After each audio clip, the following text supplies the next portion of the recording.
So ಈ drug abuse ಏನು ನಡೀತಾ ಇದೆ ರಾಜ್ಯದಲ್ಲಿ, ಇದನ್ನು ತಡೆಗಟ್ಟಲಿಕ್ಕೆ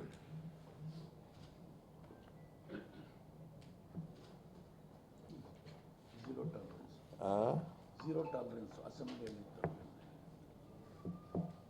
ಸೊ ಇದನ್ನು ಈಗ ತೊಡೆದಾಕ್ಲಿಕ್ಕೆ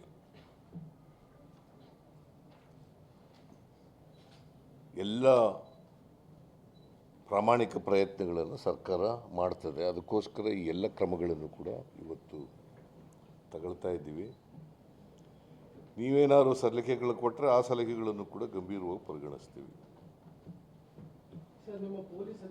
ತಾಳಪ್ಪ ನೀನು ಯಾಕೆ ಸುಮ್ಮನೆ ಇರೋದೇ ಇಲ್ವಲ್ಲ, ಆಮೇಲೆ ಕೇಳು ತಾಳಪ್ಪ. ಸೊ ಇದರಿಂದ ಏನಾಗುತ್ತೆ, ಹೆಚ್ಚಾಗಿ ವಿದ್ಯಾರ್ಥಿಗಳು ಮೇಲೆ ದುಷ್ಪರಿಣಾಮ ಬೀರ್ತದೆ, ಯುವಕರ ಮೇಲೆ ಪರಿಣಾಮ ಬೀರ್ತದೆ. ಆಮೇಲೆ ಇತ್ತೀಚಿನ ವರದಿಗಳು ನಾವು ನೋಡಿದಾಗ ಕೆಲವರು ಡ್ರಗ್ಸ್ನ ಇದರಲ್ಲಿ ನಿಶೆ ಬಂದು ಕ್ರಿಮಿನಲ್ ಆಕ್ಟಿವಿಟೀಸು ಹೆಚ್ಚಾಗಿರ್ತಕ್ಕಂಥದ್ದನ್ನು ಕೂಡ ಕಾಣ್ತಾ ಇದ್ದೀವಿ. ನಿಶೆನಲ್ಲಿ ಚಾಕು ಹಾಕ್ಬಿಡೋದು, ಕಳ್ತನ ಮಾಡಿಬಿಡೋದು, ಅಥವಾ ಇನ್ಯಾವುದೋ ಕ್ರಿಮಿನಲ್ ಆಕ್ಟಿವಿಟಿ ಮಾಡೋದು, ಈ ಥರದವೆಲ್ಲ ನೋಡ್ತಾ ಇದ್ದೀವಿ.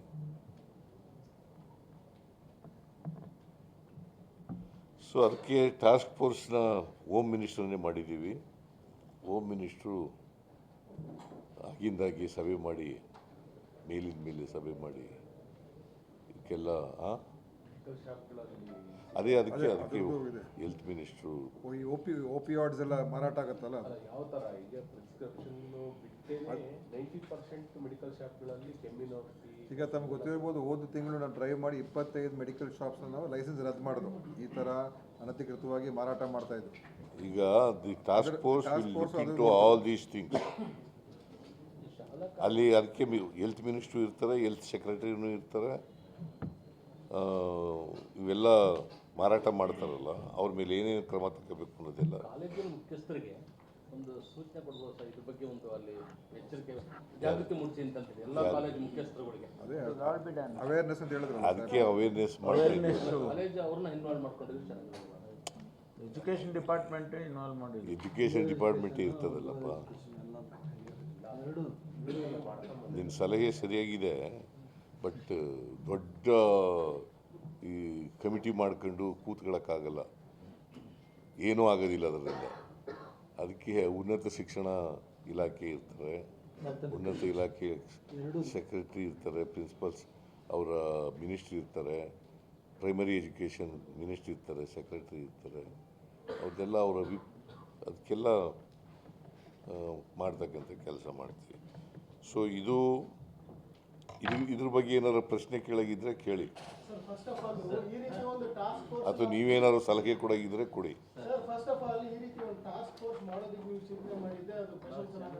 ಇನ್ನೊಂದೇನಂದ್ರೆ ನಿಮ್ಮ ಪೊಲೀಸ್ನವರಿಗೆ ಸರ್ ಇದ್ರ ಬಗ್ಗೆ ಸಂಪೂರ್ಣವಾದ ಮಾಹಿತಿ ಇದೆ, ಆದರೆ ಅವರಿಗೆ ಕೆಲವು ಕಂಟ್ರೋಲ್ಗಳಾಗ್ತಿದೆ, ಕೆಲವು ಈ ಪೆಡ್ಲರ್ಸ್ಗಳಿಂದ ಕಂಟ್ರೋಲ್ಗಳು, ಆಮೇಲೆ ಪ್ರೆಷರು, ಅದು ಈ ಥರದ್ದೆಲ್ಲ ಇದೆ. ನೀವು ಅವ್ರಿಗೆ ಫ್ರೀ ಹ್ಯಾಂಡ್ ಕೊಟ್ಬಿಟ್ರೆ ಪೊಲೀಸ್ನವ್ರು ಪ್ರತಿಯೊಂದನ್ನು ಕಂಟ್ರೋಲ್ ಮಾಡಿ. ಈಗಾಗಲೇ ಫ್ರೀ ಹ್ಯಾಂಡ್ಸ್ ಕೊಟ್ಟಿದ್ದೀವಿ. ಅದಕ್ಕೋಸ್ಕರನೇ ಯಾರು ಅಕೌಂಟಬಿಲಿಟಿ ಫಿಕ್ಸ್ ಮಾಡ್ತಾ ಇದ್ದೀವಿ. ಫ್ರೀ ಹ್ಯಾಂಡು ಕೊಟ್ಟಿದ್ದೀವಿ, ಅಕೌಂಟಬಿಲಿಟಿನೂ ಫಿಕ್ಸ್ ಮಾಡ್ತೀವಿ. ಜವಾಬ್ದಾರಿ ಅಂದರೆ ಹೆಂಗೆ ಅಂತ ಒಂದು ವೇಳೆ ಸರ್ಕಾರದ ಈ ಸೂಚನೆಗೂ ಸರಿಯಾಗಿ ನಡ್ಕೊಳ್ಳಿಲ್ಲ ಅಂದರೆ ಅವ್ರ ಮೇಲೆ ಏನೇ ಆಕ್ಷನ್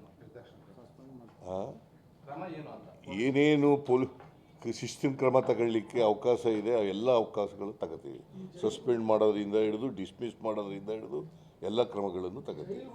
ಹಿಂದೆ ಬಿಜೆಪಿ ಸರ್ಕಾರ ಇದ್ದಾಗ ಇದು ಡ್ರಗ್ ಸಂಬಂಧಪಟ್ಟ ಒಂದು ದೊಡ್ಡ ಕ್ಯಾಂಪೇನ್ ಶುರುವಾಯಿತು. ಇಡೀ ರಾಜ್ಯದಂತ ಎಲ್ಲ ಕಡೆ ದೊಡ್ಡ ಸಿಕ್ಕಾಪಟ್ಟೆ ಪೊಲೀಸ್ ಆದ್ಮೇಲೆ ಆಕ್ಟಿವ್ ಆದರೂ ಬೇರೆ ಬೇರೆ ಪ್ರಕರಣಗಳಾಯಿತು. ಅದರ ಪ್ರಕರಣ ಅಲ್ಲಿಗೆ ಸತ್ತೋಯ್ತು. ಆ ಸಂದರ್ಭದಲ್ಲಿ ಆಗಿದ್ರೆ ಈ ಪ್ರಕರಣ ಬುಡ ಸಮೇತ ಕಿತ್ತಾಕ್ಲಿಕ್ಕೆ ಅವಕಾಶ ಇತ್ತು. ಏನು ಫಿಲ್ಮ್ ಸ್ಟಾರ್ಗಳು ಬೇರೆ ಬೇರೆ ಎಲ್ಲರೂ ಇನ್ವಾಲ್ವ್ ಮಾಡ್ತಿದ್ರು. ಇಡೀ ರಾಜ್ಯ ಅಂತ ಕ್ಯಾಂಪೇನ್ ಆಯಿತು. ಅದಾದ ನಂತರ ಆದಮೇಲೆ ಅದು ಆ್ಯಕ್ಷನ್ ಇನಿಷಿಯೇಟ್ ಆಗಲಿಲ್ಲ. ಫರ್ದರ್ ಏನಾಯಿತು ಅಂತ ಗೊತ್ತಾಗಲಿಲ್ಲ. ಅದಕ್ಕೆ ಈಗ ಕ್ರಮಗಳನ್ನೆಲ್ಲ ತಗೋತಾ ಇರೋದು. ನಿಜ ಮಾಡಬೇಕಾ ಅವತ್ತು 2023 ಮಾರ್ಚ್ನಲ್ಲಿ ಅವರು ಕ್ರಮಗಳು ತಗೊಂಡಿದ್ದರು. ಆ ಕ್ರಮಗಳು ಮುಂದುವರಿಯಲಿಲ್ಲ. ಅದಕ್ಕೆ ಈಗ ನಾವು state level committee, district level ಕಮಿಟಿಗಳೆಲ್ಲ ಇದ್ದರೂ ಕೂಡ ಇದು ಹೆಚ್ಚಾಗತ್ತಲೇ ಇದೆ.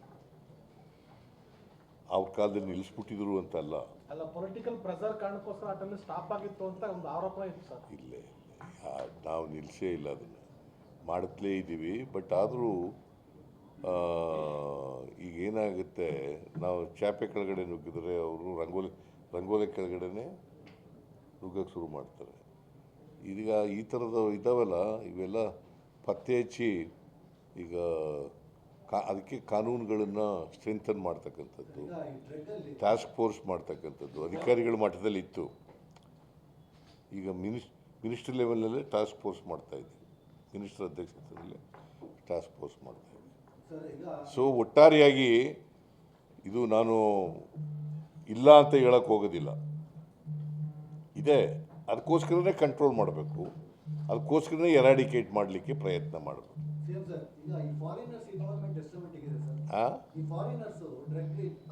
ಅದಕ್ಕೆ ಈಗಪ್ಪ ಡ್ರಗ್ಸು ಇವೆಲ್ಲ ಇದ್ದಾವೆ. ಫಾರಿನರ್ಸು ನೋಡಿ, ಇಂಡಿಯಾದವರೇ ಜಾಸ್ತಿ ಇರೋದು, ಇಂಡಿಯನ್ಸೇ.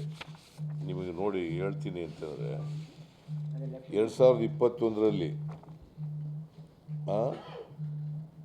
7,571 ಜನ ಇಂಡಿಯನ್ಸು, 190 ಜನ ಫಾರಿನರ್ಸು. ಅರೆಸ್ಟ್ ಆಗಿರೋರು, ಅವ್ರ ಮೇಲೆ ಕೇಸ್ ಹಾಕಿರೋದು, ದಾಖಲಾಗಿರೋದು, arrested. Details of accused arrested 2022ರಲ್ಲಿ 7,737 ಜನ ಇಂಡಿಯನ್ಸು, 123 ಜನ ಫಾರಿನರ್ಸು. 2023ರಲ್ಲಿ 8,016 ಜನ ಇಂಡಿಯನ್ಸು, 105 ಜನ ಫಾರಿನರ್ಸು. 2024ರಲ್ಲಿ ಅಂದರೆ ಮಾರ್ಚ್ವರೆಗೆ ಮಾತ್ರ ಇರೋ ಅಂಕಿಅಂಶಗಳಿರೋದು, 1,021 ಜನ ಇಂಡಿಯನ್ಸು, 21 ಜನ ಫಾರಿನರ್ಸ್. ಮಾರ್ಚ್ವರೆಗೆ ಮಾತ್ರ ಇರೋದು. ಸೊ ಅದಕ್ಕಿಂತ ಮುಂದೆ ಫಿಗರ್ಸ್ ಇದು ಅಂಕಿಅಂಶಗಳಿಲ್ಲ. ಸೊ ಇಂಡಿಯನ್ಸೇ ಜಾಸ್ತಿ ಇದ್ದಾರೆ. ಅದೀಗಪ್ಪ ಎಲ್ಲಿಂದ ಬರ್ತದೆ, ಪೆಡ್ಲರ್ಸ್ ಯಾರು, ಅನೇಕ ಈಗ ಹರಿಯಾಣದಿಂದ ಬರ್ತದೆ, ಉತ್ತರ ಪ್ರದೇಶದಿಂದ ಬರ್ತದೆ, ಅದೇ ಒರಿಸ್ಸಾದಿಂದ ಬರ್ತದೆ, ಆಂಧ್ರ ಪ್ರದೇಶದಿಂದ ಬರ್ತದೆ.